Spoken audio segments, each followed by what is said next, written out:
Paul, medium SUVs. It's not very exciting, is it? No, it's not overly exciting, but the segment has had some smart additions. It has had some smart additions, and the other factor we need to point out is that this segment is incredibly popular. Absolutely, medium SUV sales are going through the roof, and rightfully so, whether it's for practicality or for family purposes. So it's obvious that people love them, and with that in mind, we've assembled 3 of the segment leaders, plus the new iX35 replacement, the Hyundai Tucson. We've brought them all together. I reckon this will be good fun. The Toyota RAV4 has a 2.2 litre 4-cylinder turbo diesel engine that generates 110 kilowatts and 340 newton metres. It has a 6-speed automatic gearbox and on-demand all-wheel drive. And it uses an ADR-claimed 6.5 litres per 100 kilometres. Cargo volume is 577 litres and its braked towing capacity is 1,000 kilograms.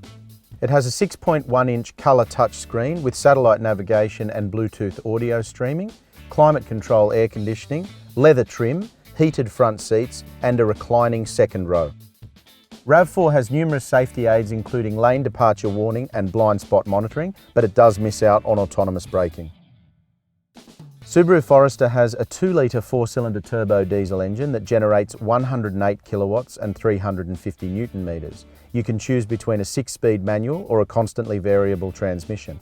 It has constant all-wheel drive with active torque split, and fuel usage is an ADR claimed 6.4 litres per 100 kilometres. Cargo volume is 422 litres. It has a braked towing capacity of 1,800 kilograms. It has a 7-inch colour touchscreen with Bluetooth connectivity and apps such as Pandora, heated leather front seats, and the second row doesn't recline. Unfortunately, if you opt for the diesel Forester, you miss out on Subaru's clever eyesight safety system. The Mazda CX-5 is powered by a 2.2 litre 4-cylinder turbocharged diesel engine that produces 129 kilowatts of power and 420 newton metres of torque. It's only available with a 6-speed automatic and uses a part-time on-demand 4-wheel drive system. It uses an ADR claimed 5.7 litres per 100 kilometres and has a fairly small 403 litre cargo volume. For those that want towing, it has class-leading towing capacity of 1,800 kilograms with a brake trailer. The CX-5 comes with a full suite of safety features that includes blind spot monitoring, rear cross traffic alert, smart city brake support, and also a lane keeping assistant. The CX-5's interior looks fantastic with white leather trim and heated front seats. The infotainment system uses a 7-inch colour touchscreen and Mazda's MZD Connect that's easy to use and comes with apps such as Pandora internet radio streaming.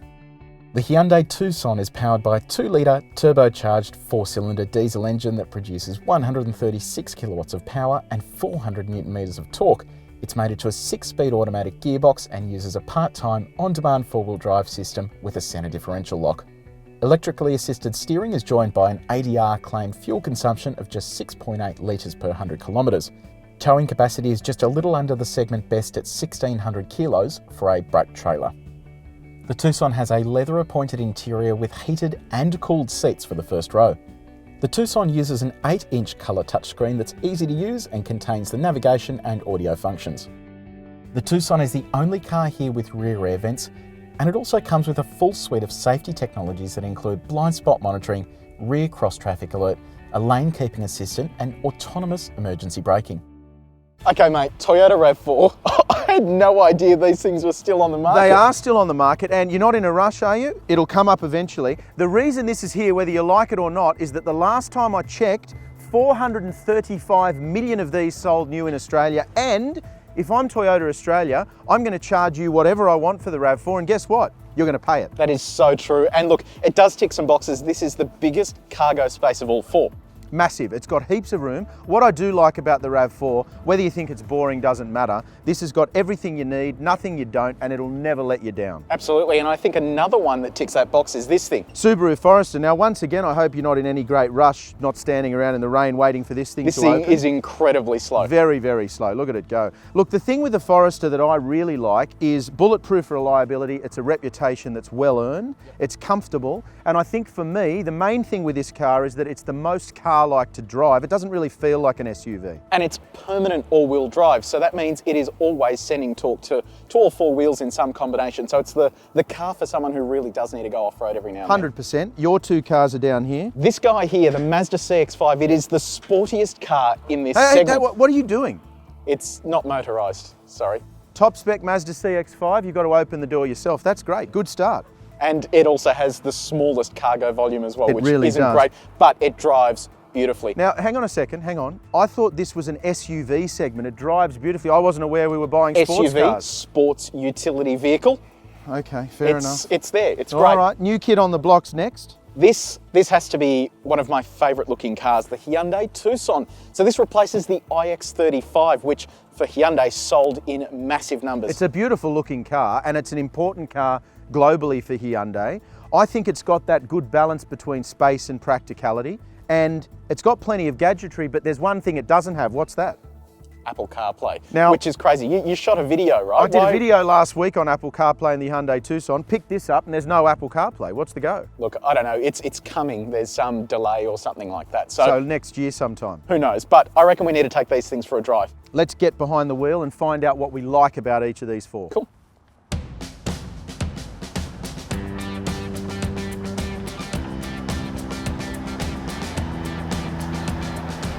Okay, so you're in the back seat where you belong. There is method to our madness though, and we'll get to that in a minute. I know you know the answer to this question. What's the best part about driving a RAV4? Well, mate, for me, it's that I don't have to look at it. Exactly, that's right. It's not going to win any design awards, is it? Oh, look, and neither's the engine. It's the least powerful car here. And in terms of driving, the engine does feel a little underpowered. It does feel a little bit sort of old school in its design. The 6-speed automatic is clever and it works well, but you'd never call the engine a powerhouse, that's true. But I've got to say, in the back seat, I've got so much legroom. I've got a centre armrest with cup holders as well, but I am finding the ride incredibly jarring. It's very jerky, yeah, it is, isn't it? And it fritters around over bumps and it seems very stiff. It's comfortable in terms of the seat. I've got heaps of room up the front here, and if you've still got enough leg room back there, that's great. I do like the fact that I can recline my back seats and do low rider if I need to. Important factor for the family, that one, yeah. That's it, and it helps also that it's got the biggest cargo capacity of all the cars we've got on test.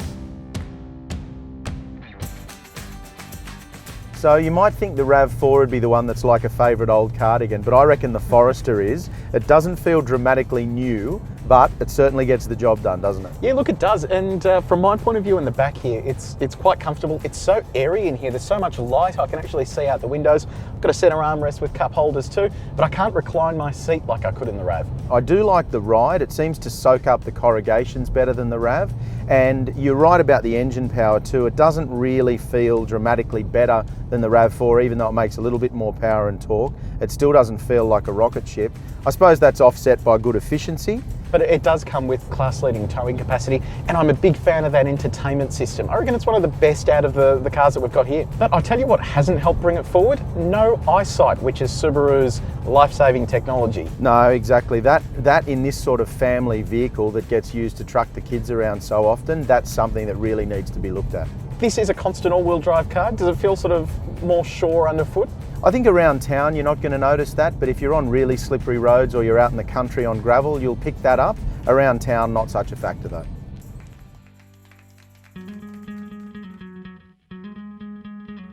So mate, Mazda CX-5, you're now in the back seat. How does it feel back there? Look, this is a little stiffer on road than even the RAV4, and we've said that before with the sporting ride that it's got. The old CX-5 was criticised for being a little bit on the loud side. I have to say this new one is quieter, especially at city speeds. And you can't recline the seat, can you? You can't recline the seat, which is a bit of a negative. But what I do like that Mazda do really well is they manage to give you a premium feel without necessarily using premium materials. This car is the sportiest of the bunch. The 2.2 litre diesel is great. The steering is fantastic, really direct. It goes like the clappers. So this is really the default option if you're after a sporty car that can be used as an SUV as well.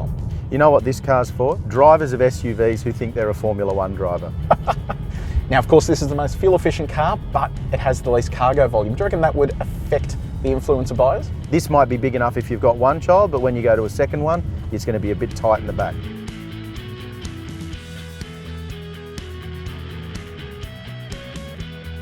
Okay mate, last but absolutely not least is the iX35 replacement, the Tucson. How do you feel in the back there? Keeping in mind you may have to speak a little loud to... Yeah, definitely the noisiest engine of the 4 vehicles, and there's a little bit more road noise coming in than there is in the other 3 as well. But I tell you what, check out this enormous sunroof. Absolutely massive, yep, and it gives you a real light and airy feeling back here, that you feel like you're sitting lower into the vehicle, gives you a bit more headroom. And mate, you're not blushing either, which is great. Have you got rear air vents back there? I do have rear air vents back here, and I think it's something that you can't believe in 2015 wouldn't be standard in just about every vehicle. But Hyundai has gone to the length of adding a centre differential lock, which means you can get it to split torque 50-50 between the front and the rear for off-roading. It's an interesting addition. Whether it's one that you need in this class, I suppose the jury's out. Rides and handles beautifully as well. Local engineering in Australia goes to show how much it can actually affect it. Really does. If you ever needed an advertisement for local engineering, you needed to get in the back of one of these and just see how comfortable it is. Okay Trent, we've had a great time testing these SUVs. We have. And I think it's clear cut that the RAV4 wins based on Toyota dealerships everywhere, and it's bulletproof in terms of reliability. Look, it does have that air of invincibility, but it's not quite so clear cut because the Forester's also pretty reliable and it's got that hard-won reputation in Australia. That's true, and I guess the Forester can go off-road. It's got that constant all-wheel drive system, and it's pretty sporty as well. So should we give the win to the Forester? Well, not so quickly, because what about if off-road doesn't interest me and I want to do all my driving around town? Okay, well, if that's the case, let's give it to the CX-5 then, because it is the sportiest and it's jam-packed with features too. I don't dislike the CX-5, but what if I want the latest, the greatest, and in my opinion, the most stylish? Where do I go then? So it's got to be the Hyundai Tucson then. It's the best looking, in our opinion. It is loaded with cool technology and safety tech, and it comes with an incredible warranty as well. While all 4 of these medium SUVs offer compelling packages, it's the latest offering from Hyundai that sits above the rest. It's reasonably priced, feature-packed, and is our all-rounder pick for the segment. So why did you bring the RAV4? I still don't understand. It's bulletproof. What did you bring the MX-5 for? We're buying SUVs, not sports cars. MX